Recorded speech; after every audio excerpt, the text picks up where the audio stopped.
Hello students, welcome to Learner's Planet. This is our fourth theory session for the topic Is Matter Around Us Pure? So till now we have discussed about elements, about the compounds, about the homogeneous mixture, about the heterogeneous mixture. See, this picture depicts the homogeneous and the heterogeneous mixtures. Now we have to discuss about the solutions.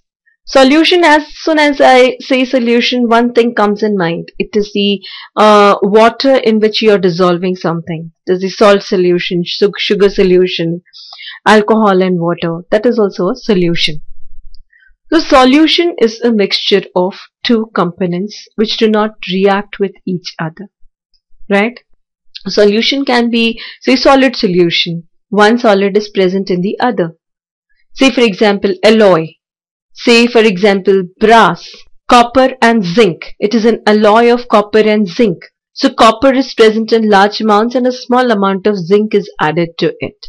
So it is a solid solution. Alloy is a solid solution, right? Likewise, salt solution, if I am taking, salt is added to water. So that is also a solution. The solutions are of different types. First is the saturated solution, the unsaturated solution, right? A dilute solution, a concentrated solution. There's one more type of solution, that is the colloidal solution, right? Now the saturated, the unsaturated, the concentrated, the dilute solutions, they are based upon the amount of solute in the solvent. I'll tell you about solute and solvent later. But the colloidal solution, the suspension, these are based upon the size of particles present in the solution. So I'll not just waste my time in this introductory one. I'll move to solutions now. Solutions, suspensions and colloids. So we'll be discussing about solutions, suspensions and colloids first. Then we'll move to the concentration of solutions. But how this concentration and what is this concentration? So what is a solution? A solution can be defined as homogeneous mixture of two or more non-reacting substances whose composition can also be varied within certain limits. That is, a solution is a homogeneous mixture. Now, what are the properties of homogeneous mixtures? The properties are that the composition is uniform throughout the mixture. Each and every part of the mixture shows the same properties. The components or the constituents cannot be identified in a homogeneous mixture. No boundaries can be set between the components of the mixture, right? So what is a solution? The solution is a homogeneous mixture of two or more non-reacting substances whose composition can also be varied within certain limits. Say, I can add 1 gram of salt to water, right? Say to 100 grams of water. I can simply take it as 1 liter of water. Even I can add 2 grams salt. So I'm varying the composition, right? But throughout the solution, say this is the solution, throughout the solution composition remains the same. But it can be varied. Say throughout the solution it is same, but in two different solutions the composition can be varied, right? Why it is written certain limits? Just that, students, you can do this experiment also. Though I know your mom will scold you, but it can be, you can just observe it. If you keep on adding sugar to water, what happens? You keep on adding sugar to water and dissolve it. It will be to some extent, to certain extent you will be able to dissolve it. But after that, if you are adding more sugar, you can't be able to dissolve it, right? That is why it is written within certain limits. Say for example, in a glass of water, you can add 2 gram, 3 gram, 4 gram sugar and dissolve it. You keep on adding until you can't dissolve anymore. Now the solution which is formed at that peak, that is after that if you add sugar, it is not dissolved, that particular solution is called a saturated solution. That is a solution in which no more solute can be added, no more sugar can be added. Now that is a saturated solution of sugar. You can't keep on dissolving. You know that in water molecules, we have discussed this in the previous chapter, that in liquids, what happens there? Space between the particles of liquids, right?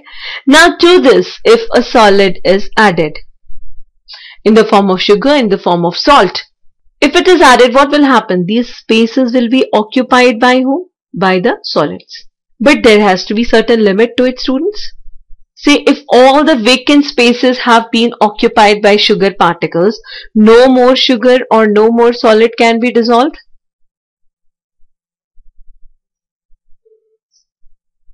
Right? That is why it is written that the composition of solution can be varied to a certain extent, to certain limits. Now, what are the components of a solution? Let's talk of a binary solution. I am not talking about the, say, lemon juice. That is, it has got lemon juice, the sweet lemon. I can say that sweet lime soda. If I talk of sweet lime soda, it will have how many components? It will have sugar, it will have lime juice, it will have soda water, right? So there are so many components. We'll first discuss about the binary solution. Binary solution means the solution which has only two components, right? Like salt solution, like salt and water, like sugar and water, okay? Like honey and water, you can make honey and water. Like just lemon juice and water, there are also two components, okay? Like roux afza and a small amount of roux afza in water, that is roux afza is a drink, that is it's a summer drink. So that is in water, that is only two components. So in binary solution, how many components or constituents are there? Only two components or constituents are present. Now these constituents or components are called as solute and solvent, right? So one is solute and the other is solvent. The substance which is dissolved in the liquid to make a solution is called solute, and the liquid in which solute is dissolved is the solvent. Say if I am taking water in a glass and I am adding honey to it. So water is what? Water is the solvent and honey is the solute, right? So if I am adding water and honey to water, a solution will be obtained, a binary solution will be obtained, and in which water will be the solvent and honey will be the solute, right? You can just say that the component of the solution which is present in small amount is solute, and the component which is present in large amount is the solution. That will be the simplest thing for you to remember and to identify the components of the solution, right? So I can write here the component of solution which is present in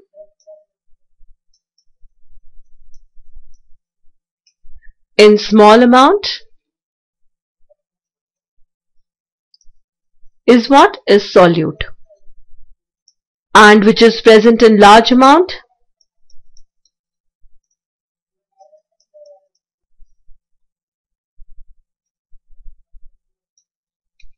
is what? Is solvent. So you can decide in any solution which is a solute and which is a solvent. So if I'm going for honey and water mixture. So what is the solute? Honey. Water is the solvent. If I'm taking a glass of water and adding to it 2 spoons of oil, it will not be a solution then. It will not dissolve in it. Solute will be oil and solvent will be water, right? So oil and water, that will be what? That will be the heterogeneous mixture. That will not be the solution. Solution is a homogeneous mixture. Okay, so oil and water will not form the solution. If I am dissolving salt and water, so it is salt is a solute and water is a solvent. Okay, say if to gold some small amount of copper is added, so that is a solid solution.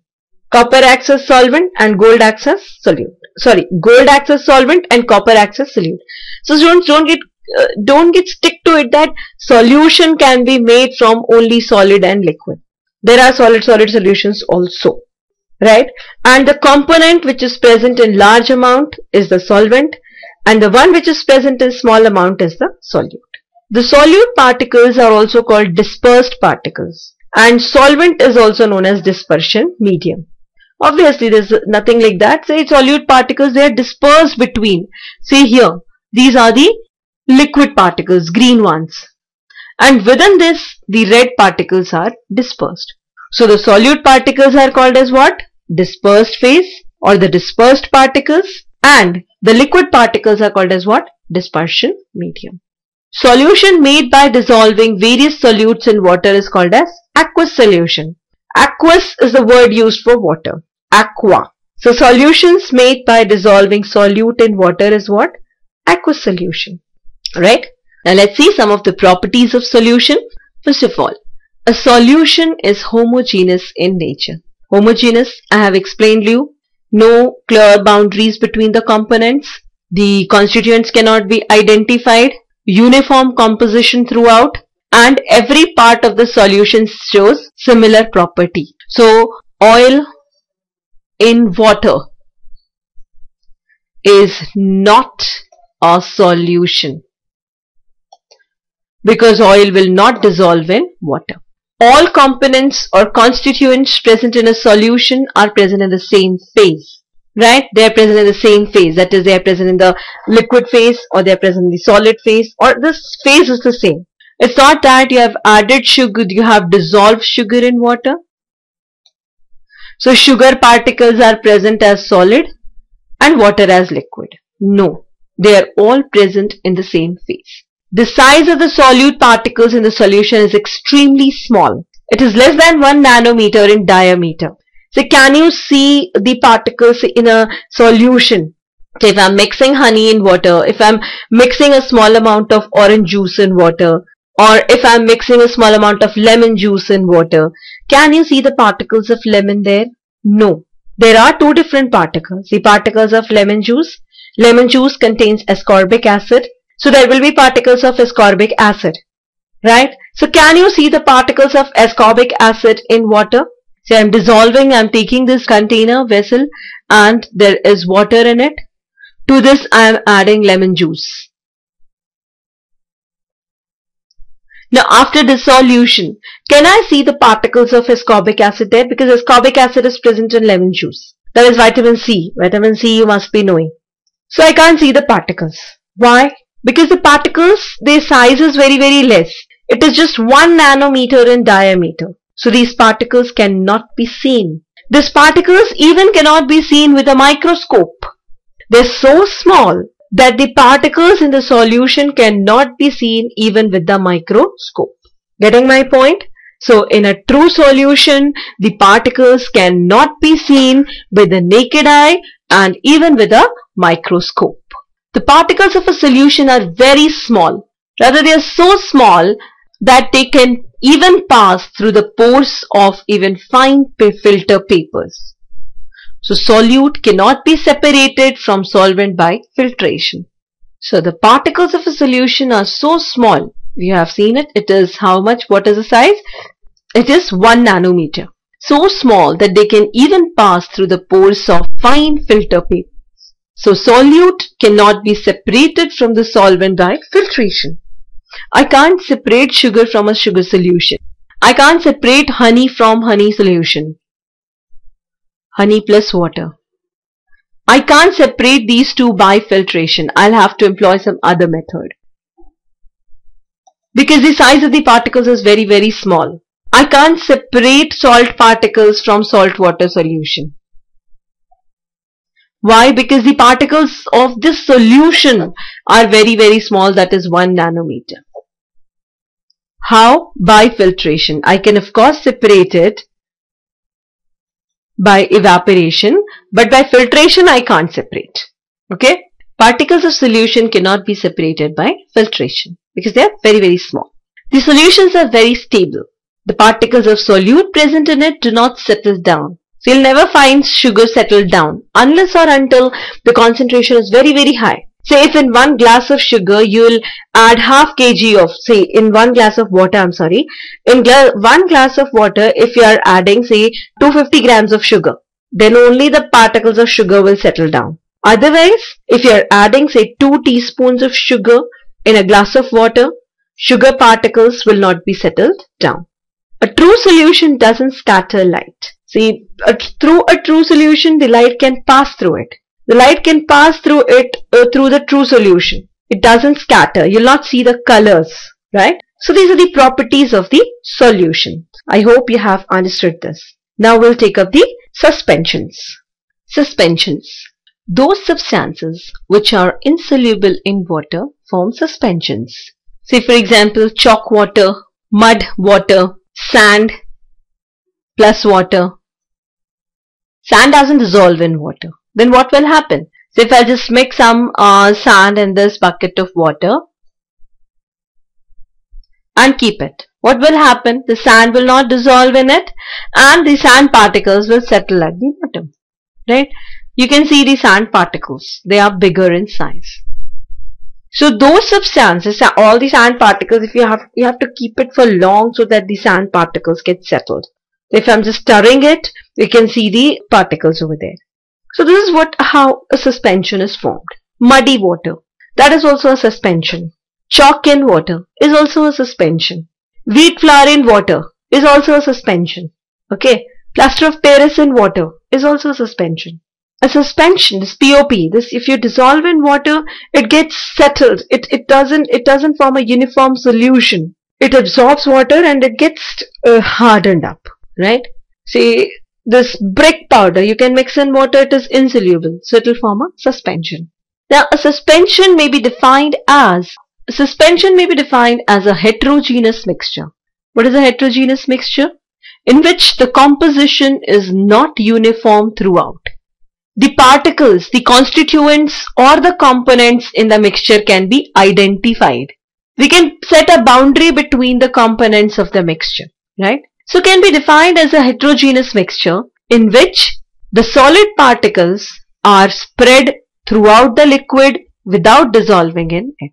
See, this is, suppose these are the liquid particles. We know that there are spaces between the liquid particles, space between the molecules in the liquid particles, molecules of the liquid. Now these are spread in it. Now they are not dissolved. So suspension may be defined as a heterogeneous mixture in which the solid particles are spread throughout the liquid without dissolving in it. They settle as precipitate if suspension is left for some time. Obviously they will settle. The particles being heavier, they will be settled down. So what is a solution? A solution is a homogeneous mixture. And what is a suspension? A suspension is a heterogeneous mixture. The two components, the component dissolves in the liquid in case of this solution, whereas in heterogeneous mixture or suspension, the solute doesn't dissolve. It gets settled down after some time. So a suspension is a heterogeneous mixture in which small particles of solid are spread throughout the liquid without dissolving in it. For example, chalk water mixture, muddy water, milk of magnesia. Milk of magnesia is present in antacids. We must have seen Gelusil or Digen, that is an antacid. In that there is milk of magnesia. That Gelusil or Digen is not at all a pure solution or a true solution. It is a suspension, right? Sand particles suspended in water and flour in water. So all of these are what? Suspensions. And suspensions are what? Heterogeneous mixtures. What is the characteristic feature of heterogeneous mixtures? That the constituents or the components can be identified in the solution. A boundary can be set between the components of the solution or the mixture. The composition is not uniform throughout the mixture, and different parts of mixture do not have different properties. Right? Let's discuss some of the characteristics of suspensions. Properties of suspension. A suspension is a heterogeneous mixture, right? The size of the solute particles in a suspension is quite large. It is larger than 100 nanometer in diameter. That is, you can see the particles of suspension, right? You're able to see the particles of suspension easily. So they are large and their size is 100 nanometer in diameter. The particles of suspension can be easily seen. The particles of suspension do not pass through a filter paper. So a suspension can be separated by filtration. Obviously, sand in water. The particles are very large. They will not pass through the filter paper if I am taking it as a filter paper. They cannot pass through it. Whereas if I am taking sugar solution, the complete solution will pass through it. So particles of suspension can be passed through the filter paper. So how can we separate the suspended particles? By passing it through the filter paper or by the process called as filtration. Whereas particles of solution cannot be separated by filtration. The suspensions are unstable. So if you keep it for some time, the particles settle down, right? A suspension scatters a beam of light passing through it because the particles are quite large. So these are some of the properties of suspensions, right? Now there is one more kind of solution, that is colloidal solution. Let's take up that. Colloids. What is a colloid? A colloid is a kind of solution in which size of solute particle is intermediate between those in true solutions and those in suspensions, right? So the size, what is the size of the particles in true solution? It is 1 nanometer. What is the size of particles in suspension? It is 100 nanometer. So colloids, they have the particle size between 1 nanometer and 100 nanometer. See, the particles of true solution cannot be seen with the microscope. The particles of suspension can be seen with the naked eye. So the particles of colloidal solution, we can see it with the microscope or high resolution microscope, right? So whatever the properties, the properties of the colloids will be in between the true solution and the suspensions. A colloid or colloidal solution appears to be homogeneous, but actually it is heterogeneous, right? Remember that a colloidal solution is heterogeneous. Say milk. Milk is a colloidal solution, right? But it is not homogeneous. It is heterogeneous. The particles are very, very small and they can be seen with the microscope. The components or the constituents can be identified, right? The size of particles in the colloid or colloidal solution is bigger than those in the true solution but smaller than those in the suspension. The particles of most of the colloids can not be seen even with a microscope. They can be seen with a very high resolution microscope, right? The particles of the colloids, they can be seen with the, it can be seen under a microscope. I'm sorry students, there was a mistake. The particles of most of the colloids or colloidal solution can be seen under a microscope, right?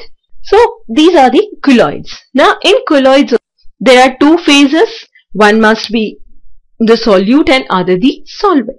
Now in this case, in case of colloidal solution,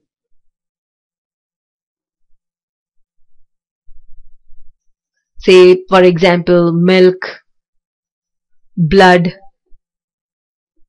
your cream, these are all whipped cream, or your face cream or your shampoo, all are what? The colloidal solutions. Now in this case, say in case of true solutions, there were two components, solute and solvent, right? In case of colloidal solution, the one which is present in less amount is called as dispersed phase.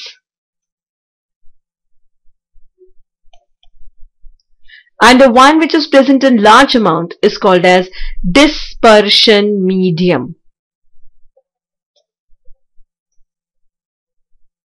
Right? The dispersed phase and the dispersion medium. As in case of true solution, this one which is present in small amount is solute and the one which is present in large amount is the solvent. Whereas in case of colloidal solution, the one which is present in small amount is the dispersed phase and the other is the dispersion medium.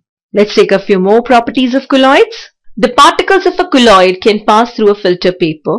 So a colloid cannot be separated by filtration, right? So these particles, they can also pass through ordinary filter paper. Why? Because the size of the colloidal particles is very small. But they cannot pass through the ultra filter papers. Fine? So the particles of colloidal solution cannot pass through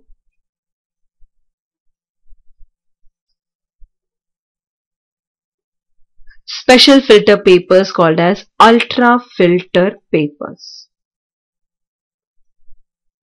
They've got very, very thin pores, right? The particles of a solution cannot pass through any filter paper, even through ultra filter paper.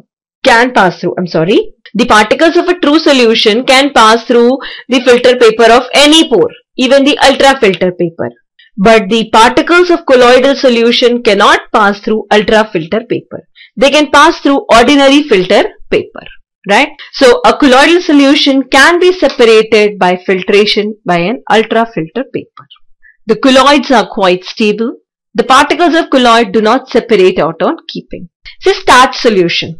If I am taking starch solution. Starch, you must be knowing starch. It is present in potatoes. It is present in the rice water. So this is a colloid. Starch solution is not a true solution because light can't pass through it. In starch solution, you can say that there are two different types of particles are present, right? Say starch solution, it scatters light.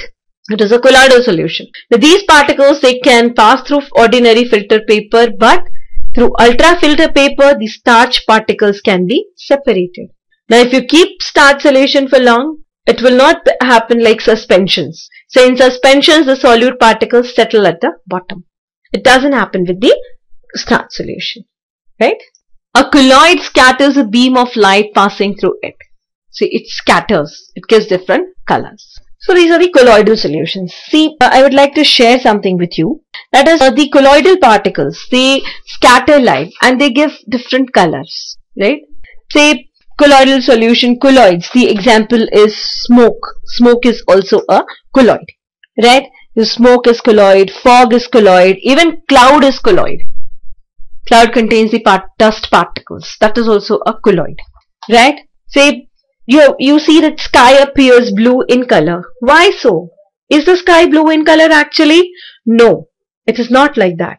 The dust particles which are present in the clouds, they scatter light, right? These fine dust particles which are present in the atmosphere, they scatter light. Which light? The sunlight.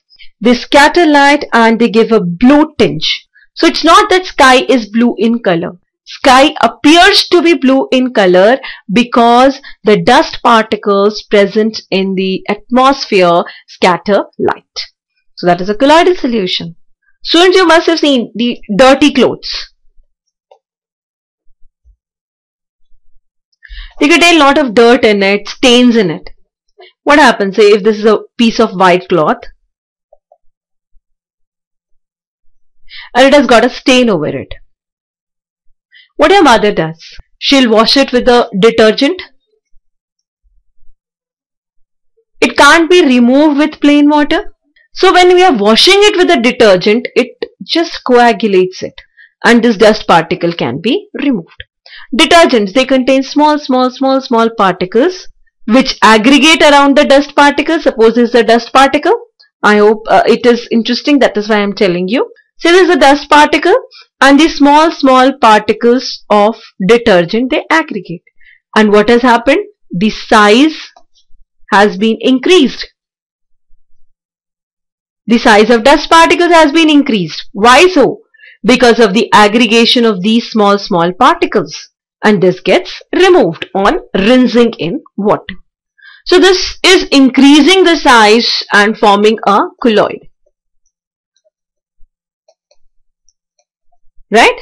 So this is one of the application of colloidal solutions. Your milk is a colloidal solution. Blood is a colloidal solution. Muddy water is a, say, this sky, this atmosphere, the lots of gases, the dust particles are present there. That also makes a colloid. Smoke is a colloid. Now, based upon the types of dispersed phase and dispersion medium, colloids are of different types. You'll be studying these in details in your higher grades. Just remember that colloids are of different types based on the type of solute and the solvent present. Or based on the type of I'm so sorry, it's not solute and solvent, it is dispersed phase and dispersion medium present. I'll be just giving you a few examples of it. Say these are some examples of colloids. This you don't need to remember, right? So if the dispersed phase is liquid, that is the component which is in small amount is liquid, and the dispersion medium is gas, that is a component which is present in large amount is gas. The colloid is of type aerosol. Its examples are fog, clouds, mist. If the dispersed phase is solid, that is the component which is present in small amount is solid, and the dispersing medium or the dispersion medium is gas, that is the one which is present in large amount is gas, then it is Then it is also called as aerosol. Example, smoke, automobile exhaust. If the dispersed phase is gas, that is the one which is present in small amount, and the dispersion medium is liquid, that is the one which is present in large amount, then it is foam. That is, the example is shaving cream. When the dispersed phase is liquid, that is the one which is present in small amounts is liquid, and the dispersion medium is also liquid, that is both of them are liquid, then it forms the emulsion. Example, milk face cream. In milk, the fats or lipids are dispersed in water. So both the dispersed phase and the dispersion medium is the liquid. Solid in liquid, that is, solid is the dispersed phase and liquid is the dispersion medium. Then it forms the sol. That is mud, fine mud in water, milk of magnesia in water. Gas in solid. If gas is the dispersed phase, that is, the component which is present in the small amount is gas, and the component which is present in the large amount is solid. Then it forms foam again. Example, rubber, sponge, pumic, right? Then if the dispersed phase is liquid, see, this gas in solid is also called as solid foam, right? Now if the dispersed phase is liquid and dispersion medium is solid, then it is called as gel. That is, the component which is present in small amount is a liquid and the component which is present in large amount is a solid. Then it is just gel. Example is jelly, cheese, butter. If the dispersed phase, that is a component which is present in small amount, is solid, and if which is present in large amount is also solid, it is solid sol. Colored gemstones, right? In jelly and all. Liquid is dispersed in solid, that is, solid particles are more and the liquid particle is less. In cheese, solid particles are more, that is, the fat particles are more and the liquid particle is less. In butter also, the solid particles, that is, the fat particles are more and the liquid part is less. So these are a few examples and types of colloids. Students, you don't need to remember this. This is not in your syllabus. Just for example, I have told you, right? So this is all about the solutions, suspensions and colloids. In the next session, we'll be discussing about the concentration of solution. How the concentration of solution is measured. You must have seen in medicine bottles, they write 5% volume by volume. 10% weight by volume. So what is it? 10% weight by weight. What is it?